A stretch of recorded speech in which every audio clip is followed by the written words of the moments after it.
Story 1.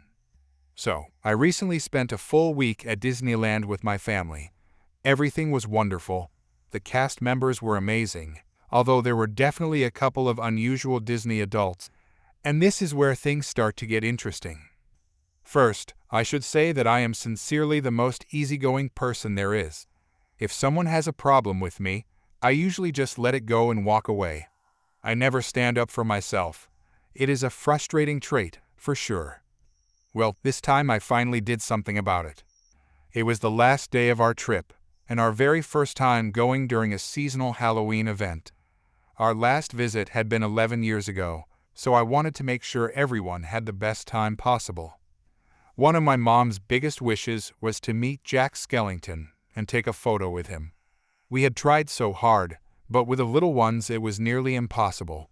On Wednesday, I had my baby with me, and we had just finished Pirates of the Caribbean for the third time in a row. I saw Jack walking by and checked the application on my phone. Sure enough, he was scheduled for a photo opportunity in 20 minutes. I thought, yes, this is perfect. I called my mom, who was in Toontown with the other kids, and told her to head over. It would be a 10 to 15-minute walk to get to the area behind Pirates, so I said it was no problem, I would get in line. I reached the line and spoke with a cast member, who I will call Abby. She was very sweet, blonde, with her hair in a braid. I asked her if this was the line for Jack, and she said yes, but I would need to leave my stroller by the fence a few feet away. That was fine. I grabbed my sleeping baby and got in line. I was standing behind two ladies who were chatting with each other and occasionally with Abby.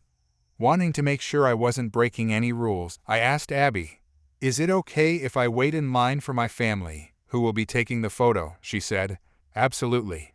As long as one person is holding the spot. When you approach the door, your family can all walk up." Perfect.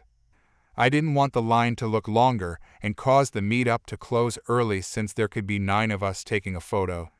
At that point, Abby told us it would be about a 30-minute wait. I was at the time the last person in line. A woman, who I will call Karen, walked up and asked Abby about the line. Abby told her yes, this was Jack's line, and also told her to park her double stroller where I had parked mine. An older man stood behind me, and she got behind him. This detail is important.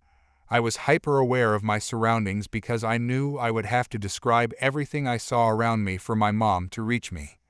A few minutes later, the two ladies ahead of me left. I stepped up into their spot, now behind a family of 3, a father, mother, and daughter. I'll call them the Nosey family. My mom texted that she was close and needed help finding me. I FaceTimed her for 2 or 3 minutes, and because the line wrapped around a column, I had my back turned for a bit. When I turned back, I was behind the Nosey family again. This is where the trouble began. Karen suddenly stepped out and loudly called me out as a line jumper. "Excuse me? Were you in line? Because I don't remember seeing you behind this family." She was 2 spots behind me, and there was also an older man standing directly behind me.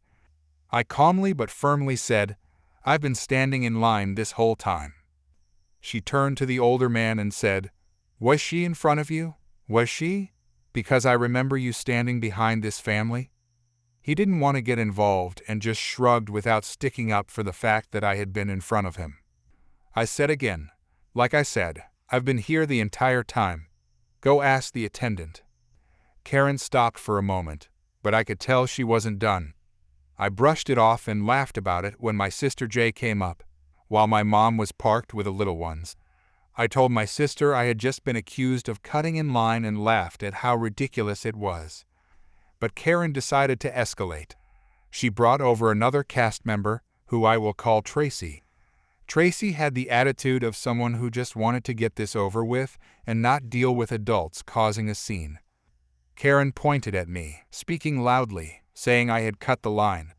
My sister, who is naturally more confrontational and loves to argue when she knows she is right, jumped in and started going back and forth with Karen and Tracy. Tracy suggested I step out of line. Both my sister and I immediately said no. My sister added, "Fine, even if we can't join her line, she can stay in her spot."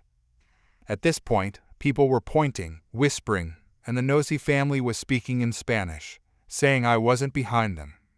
My mom was still confused about what was happening, so I called her again as the line moved forward. I asked my 9-year-old niece to stand with me because I felt so embarrassed by all the pointing. I spoke in Spanish, knowing Karen and the nosy family would hear, and told my mom, "Don't worry, I can see the attendant I spoke with earlier, and I'll make sure to talk to her because I know she remembers me." The nosy family kept staring at me, which made my niece even more uncomfortable. I reassured her to ignore it and stay calm. Finally, the nosy family reached the front, and I was right behind them. I reached out to Abby and said, "Hi, sorry, I hope you remember me from earlier when I kept asking you questions." She smiled warmly and replied, "Of course. Yes, once you're up, your family can walk up here." The nosy mom immediately cut in, saying, "Well, she actually skipped the line because she wasn't behind us." Karen jumped back into the conversation too, adding, "Yes, she actually skipped the line." Abby looked at me, then at them, and said firmly, "No, I spoke with her earlier. She has been here the entire time. I remember her." My sister then told the nosy family, "What does it matter to you anyway? You're ahead of her. This only affects people behind you, so stay out of it." They immediately went quiet. Then Tracy suddenly tried to step back in and accuse me again. Abby doubled down and said, "No, I spoke with her. I walked her to the line myself. She has been here for the past 30 minutes. Karen, the nosy family, and Tracy all went silent after that. Abby even leaned in to talk to my baby, who had just woken up. "Oh, he's finally awake. I bet he's excited to meet Jack." I finally called my mom over, and we all got our photos. It felt so good, and I made sure everyone in line could hear Abby confirm I had been there the entire time.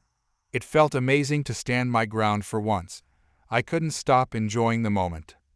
I hope that Abby knows how much I appreciated her in that situation.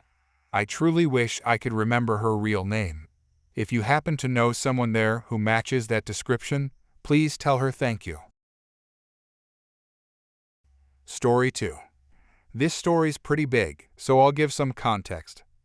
Disclaimer: I've gotten lots of comments informing me of ableist undertones in my post, and they're by no means wrong. To retain the authenticity of this thread, I've elected to refrain from editing my telling of the story itself any further. However, I hope you understand that this was a post written out of anger, and I made an honest mistake in letting my emotions get the better of me in that right. I apologize. Thank you. Choose your character. Me, 17 years old. Just finishing high school. Getting ready to go to college to pursue my dreams. You've heard this schlock before. My uncle, 30 years old. The only job he's ever worked is a server at McDonald's roughly 14 years ago, and his parents let him quit after a week. He and his parents refused to get him therapy to deal with his Asperger's, so instead he sits in his filthy room all day, gets high on his meds, doesn't bathe, and gets welfare. I'm practically the only person he talks to aside from his parents. My grandpa, uncle's dad, like 65. He's been on disability for years too. His disability, depression. My mom, she saved me, and I'm incredibly grateful. So I woke up yesterday morning feeling good. Had a sandwich, drank some coffee, did a little homework, worked on my resume. It was a pretty chill start to the day, all things considered. But, of course, all of this changed when I got a text from my grandfather. As you can see, I'm pretty confused and uncomfortable. But despite my pretty clear expression of disinterest on the matter, Grandpa seems to disregard my feelings. As much as I'd love to tell you, my fine reader, how I absolutely murdered him with words, telling him to get lost, that simply didn't happen.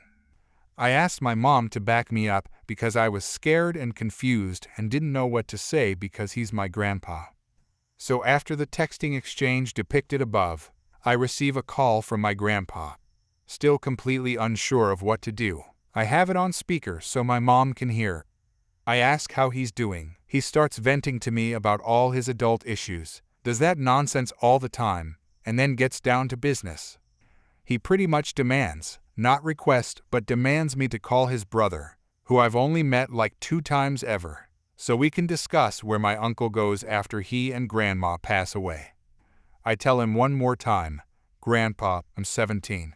This is an inappropriate thing to ask of me, and I really think you should be speaking to my dad right now instead of me." To which he responds with something along the lines of, "You'll be 18 in a few months, just do it. You're the only one I trust with my family matters."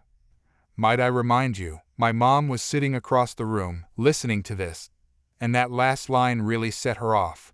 I don't remember exactly what she said, as it's all kind of a blur even a day after, but she was absolutely pissed. Yelled at Grandpa for not only asking these things of a kid who is known to not like saying no to people, but not consulting her before so. She also told him that my uncle is a 30-year-old man, and if he really can't function because of his Asperger's, that's assisted living's problem and not her son. He backed down pretty quick and apologized before hanging up the phone. After that, I had a long conversation with my uncle about how I'm glad to be his friend, but it will never be my responsibility to take care of him. He said he understood, but mentioned randomly that he knows I'd give him a place to stay temporarily provided that the situation calls for it. He's been really insistent on us being roommates when I'm an adult, so I have a feeling that I'll just have to grow a spine and tell him off soon. Moral of the story is that my mom is the best. Story 3. I'll start with some backstory. I'm 16 years old. I had broken my left leg and sprained my right foot in a car accident about 2 years ago. I used a wheelchair to get around the hospital for the 2 weeks I was there. It was one of those wheelchairs you can move yourself. The doctors told me not to put any pressure on either foot for the full 2 weeks, but some people simply don't take no for an answer. Note: this incident happened 2 years ago. I'll try to recall it from memory as best I can. Before we begin, let me introduce the characters: me, the entitled mother, and her nice kid. I was in the cafeteria at the hospital, which was a pretty large place with plenty of seats. I was just about finished eating when I heard the entitled mother calling for someone. I wasn't sure who she was calling for, but since it was lunchtime, I assumed she had simply lost track of someone. Not even a minute later, she stormed over to me. "Entitled mother, are you deaf? I've been calling you for 2 minutes. Me: oh, sorry, I couldn't hear you. Do you need anything? Entitled mother: yes, I do. My daughter is very tired, and I was wondering if she could use your wheelchair for an hour or so. At this point, I was already thinking, what is she even talking about? She must be joking. The nice kid clearly didn't want any part of this. She was already looking away, trying to tell her mother that she was fine and could just sit down on one of the chairs. Me: I'm sorry, but I kind of need this to get around. I pointed to the cast on my left foot. Entitled mother: please, it's only for an hour. We've been here the whole night with her father. He is very sick. Me: sorry to hear that, but I do need this. There are some benches over there if you need. Entitled mother: oh my goodness, can you just stop talking and do what I asked? We want to see her father, and we can bring the bench there. Me: calm down and listen. I need to go now. I tried to leave, since she was drawing a ton of attention to us. I'm not a fan of people staring at me, it just makes me really nervous. But the entitled mother tried to block my path. Entitled mother: you are not leaving this cafeteria until this is sorted. Me: it is sorted. You are not getting my wheelchair, and I'm leaving. Nice kid: Mom, stop. I don't need a chair.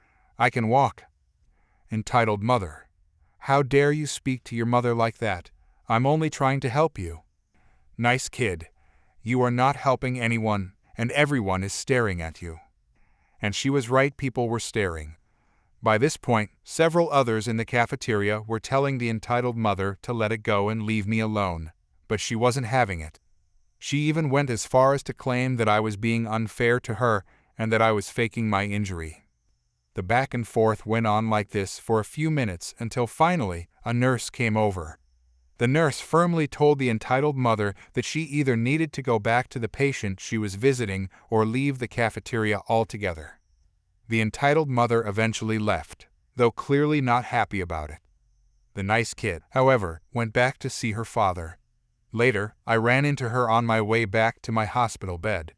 She apologized for her mother's behavior and explained that her mom acted like this quite often. I told her it was all right and that it really didn't matter that much. Honestly, I even found the situation a little funny afterward. That was the last time I ever saw the entitled mother, but the nice kid ended up going to my secondary school later on, so we still talk from time to time. As for my leg, I was fully healed after 3 months of recovery and rehabilitation. Anyway, thank you for reading. This might be a fairly typical, entitled parent story, but I thought it would still be worth sharing. Description: tell her thank you. Story 4. I was picking out some supplies for the week when I noticed a child frantically trying to climb a shelf to reach a case of energy drinks. I reached up and grabbed it for her. I handed it to her. She smiled, said thank you, and ran off. As she ran off, she tripped, sending cans flying and getting sprayed from the bursting cans. The poor girl started panicking while I picked up the cans and tried to calm her down. Little did I know, she wasn't upset because she felt bad for making a mess. "What are you doing?" a girl shouted from down the aisle. She was clearly an entitled teenager, about 17 years old, storming toward us. "Karen, why are you crying? I told you to get me a case of energy drinks and meet me at the car." Me: "It's okay. She just tripped and is a bit upset she made a mess." "Karen, who are you?" Me: "I was just helping her get it down before she." "Karen, what did you knock her down for? You can't do that." Me: "I didn't do anything. I was just helping her." "Karen, you just messed up. Where is your manager? Get me your manager." Me: "What are you talking about? I don't." "Karen, be quiet. You hurt my sister, and I'm going to sue your store." As she screamed at me, the manager of the store walked up. He saw the mess of cans and spilled energy drink on the floor, the little girl crying, and a furious teenager shouting at a 30-year-old man. "Manager, what's going on here?" "Karen, your clueless employee just stopped my little sister from grabbing that case of energy drinks and hurt her. I'm going to sue you now." The manager looked over at me and asked, "What happened?" I told him I had no clue. I explained that I had just handed the little girl the case, and she took off and tripped. He then walked over to the girl. "Are you okay? What happened?" She wiped back tears and said softly, "I didn't want to. She made me." The manager asked gently, "She made you do what?"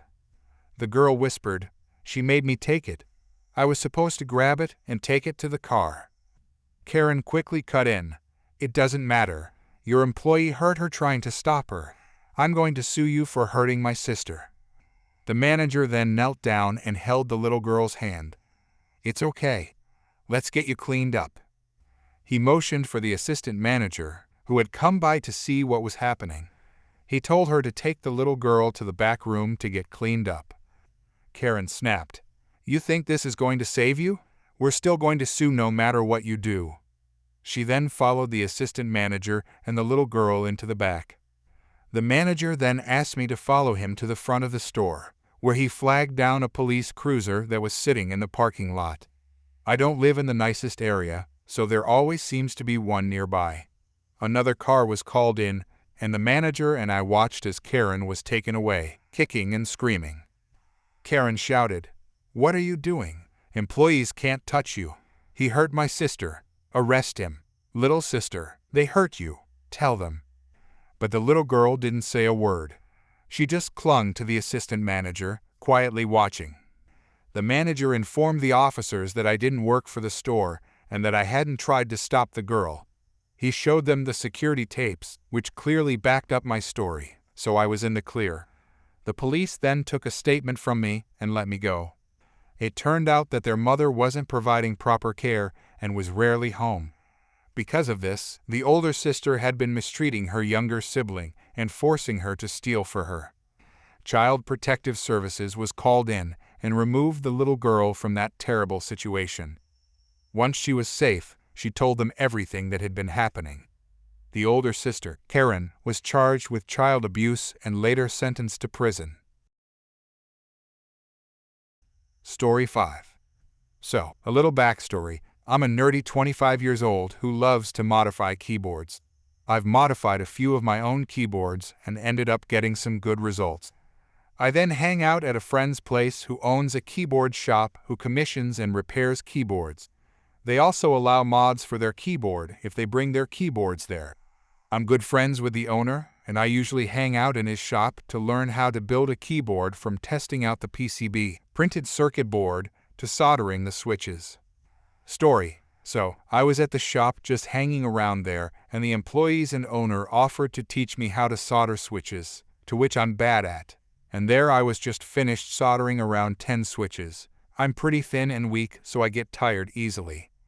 There I was out to take a break from practicing on soldering the switches on the PCB, and there entered Karen. She had the haircut, the clothes, the nails, everything that a typical Karen would look like, and she had the attitude and walk to even confirm that she was definitely a Karen. Even though I don't work for the keyboard shop, she started snapping her fingers at me and started to call me and grab my attention like a dog. I don't really work for the shop, but I headed up to the Karen anyways and asked her for anything, since the owner was actually at the bathroom taking a small break. "Can I help you, ma'am?" Karen brings out an old, dirty mechanical keyboard. "I want you to fix this. Can you do it?" Now, I may look like an adult and might be interested in working in that shop, but I'm still a college student and I just didn't really work there, sadly, and I tried to explain to the Karen that I wasn't really an employee there. "I'm sorry, but I don't really work here." "I know you work here. I've seen you do stuff here every time I pass this shop." Now, I hang around the shop a lot, mostly because the keyboards are really well made and I was just a keyboard enthusiast. And looking at the keyboard she handed to me, it was a whole mess. It felt sticky. It had hairs between the switches and the plate. The switches were stuck when pressed. The keycaps' legends faded, dirt and dust were piled under the keycaps, and everything else was just a whole mess. To be quite honest, the keyboard looked like it's been used for key-smashing purposes than typing or gaming. I wasn't really interested in fixing someone's keyboard, and I didn't know how to fix it, to be quite frank. I tried to explain to the Karen that I wasn't really an employee of the shop, and I'll go ask someone to get the keyboard, but of course she wasn't having it. "If you don't fix this keyboard right this moment, I will have you fired. I know the owner here, and I'll make sure that happens." "But ma'am, I really don't." As I was about to say, "I really don't work here," the owner arrived. He tried to ask what was happening, and he was quite concerned that the situation was escalating. "What seems to be the problem? This employee of yours isn't doing his job. Fire this man." In my mind, I was like, "Really, lady? Or, is she really serious about this?" And somewhere along those lines. Now, the owner is pretty calm and patient, but also has a way of dealing with entitled people. "Get me the manager. Here's my ID." She shoved the ID in my face. "I'll have you all know that I'm the owner's wife, and I'll get you all fired." She shoved that ID in my face and turned it to the owner. Now, here's something I know that Karen didn't know. The owner is actually a widower. His wife died over a decade ago, but that's a different topic. He knew that what she was saying was utter nonsense and the owner got tired. He then smiled and said, "Well, happy to meet you. I'm the owner and manager of the store." Now, he smiled, but the smile was so sadistic-like. He has a scary smile, one that might scare cats and dogs. It's like he was a predator T-Rex or something. Karen went white. I think she just went from full entitlement to full on. I just pissed my pants, scared when she realized that she was talking to the owner. "Now, ma'am, I understand that you're upset with this man, but he's not a part of our staff. He's just someone who comes here and learns from us, since he's here to learn what we do." I didn't know. "Furthermore, you claim to be a wife of mine, but my real wife died over 10 years ago." Karen's jaw dropped. She now realized that she screwed up and tried to apologize, but the owner has grown tired of these Karens and decided to take drastic measures. "Since you're not happy with me or this shop, then I would like you to leave this store and never come back. Ever." Music to my ears. I handed back her keyboard and stormed off. He picked up a phone and called a few numbers. I couldn't hear the whole conversation, but I heard the words ban and Karen. The next day, I was on my way to the shop, only to find the Karen from yesterday was actually banned and tried to force herself back only to get grabbed by employee staff while they dragged her out of the store. Story 6. Hello, this is my first post, and English is my third language, so along with some reading and writing difficulties, please excuse my spelling errors and weird sentences. Just had to share a story of my old flatmate. I moved to a new city to finish my bachelor's degree. This was the last semester, and I needed practical work to gain my last points. I landed a job in Oslo and found a nice place to live, sharing a flat with 2 people. Me and the other girl had a lot in common. We both worked in the same field, her front of house and security in some venues, and I worked as a lighting technician, freelancing, and in a few theaters as a temporary. We got along so well that we decided to move out once our lease was up and rent another place together, only the 2 of us. Around the same time, she got a new job, and she could work from home and make her own hours. Since I was happy for her and she would be home way more than me, we agreed she could have the biggest room and rent should still be split equally. A few months into this 3-year lease, she started to change. She got really self-centered and I couldn't stand to be around her. All of a sudden she said things like, "I'm better than you.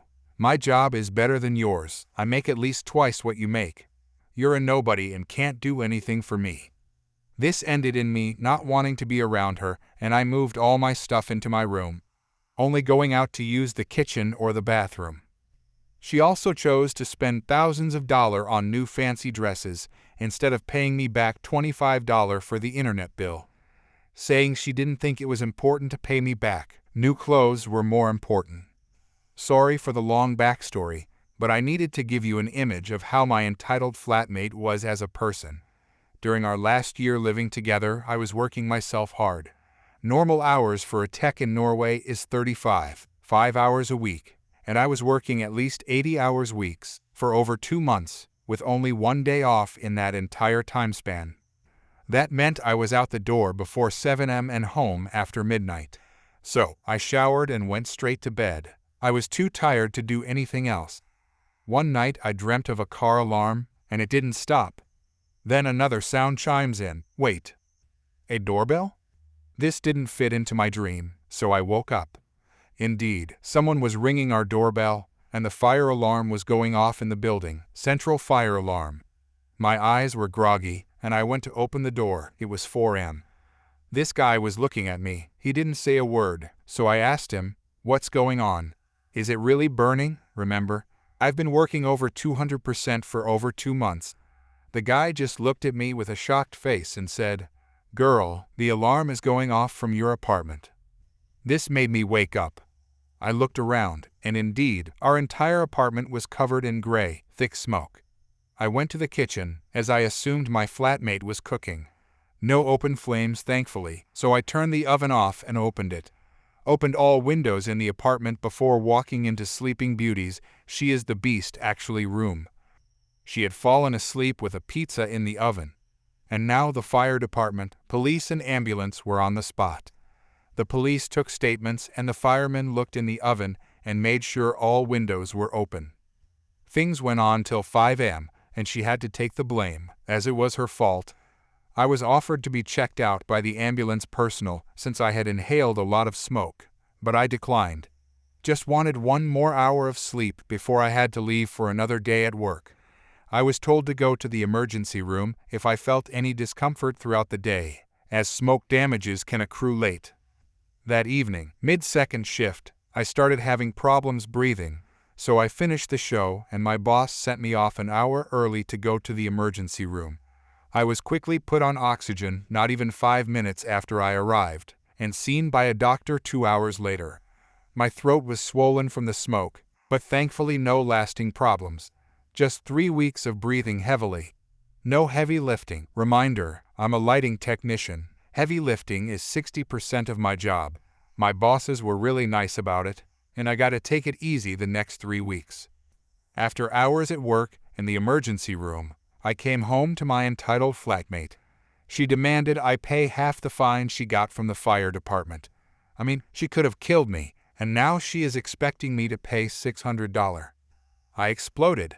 To all of you wanting and dreaming about going off on an entitled person, it felt amazing. I went on a heavily worded anger spree and told her she could have killed me. She could have burned the building down. She had my throat swollen, and she wanted me to pay $600. Even after her ranting on how much more money she made than me, and that I was basically trash for making so much less than her. I told her to screw off and get lost. She stood there like an idiot, not knowing what to say as I went to my bedroom to try to calm down and get some sleep, and she ended up paying for everything herself. It's now 2 years later, and I'm glad I bought my own place, and I'm never having a flatmate again. She has tried to reach out during this time, and I've just ignored her. She isn't worth my time. I have so many stories about this girl's entitled behavior since she got that new job. I believe you treat people the way you want to be treated, regardless of their work situation. Just because you got a better paid job doesn't mean you get to treat anyone like that. By the way, I love my work. I love being creative and making shows magical through lighting. I actually get to do my passion for a living, so I'm really happy.